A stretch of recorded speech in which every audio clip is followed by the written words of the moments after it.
In today's video, I'm going to teach you how to integrate Shopify and GoHighLevel. We're going to walk through the connection process from inside your GoHighLevel account so you can link your Shopify store and start syncing the information you need. This is a pretty straightforward setup, and once you know where everything is, it only takes a few minutes. First, open GoHighLevel and make sure you're inside the correct account or location where you want the Shopify integration to be added. Once you're on the main dashboard, look over to the left-hand side panel. This is where you'll find the main navigation menu for your account settings and connected tools. From that menu, click on Settings. This will take you to the area where GoHighLevel stores your account configuration options. After that, stay on the left-hand panel again and look for Integrations. When you see it, click on Integrations to open the list of available connections. Inside the Integration section, look for Shopify. You may need to scan through the available apps and services until you find it. Once you've located Shopify, click on Connect. This starts the integration setup and opens the connection flow. Now you'll be asked to type in the name of your Shopify store.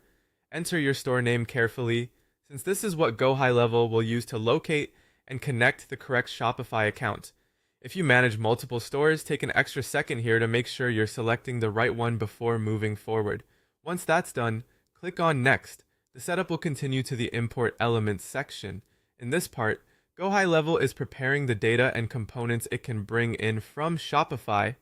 Depending on what's available in your store, this may include key store-related information that helps the two platforms work together more smoothly. After reviewing that section, click on Next again. You'll then arrive at Sync Settings.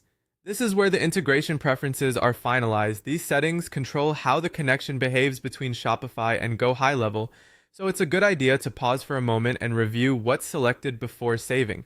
When everything looks right, click on Save. That completes the integration process. At this point, your Shopify store should be connected to GoHighLevel. If you don't see the connection update immediately, give it a moment to refresh, since some integrations can take a little time to fully initialize, and that's it. You've successfully integrated Shopify and GoHighLevel.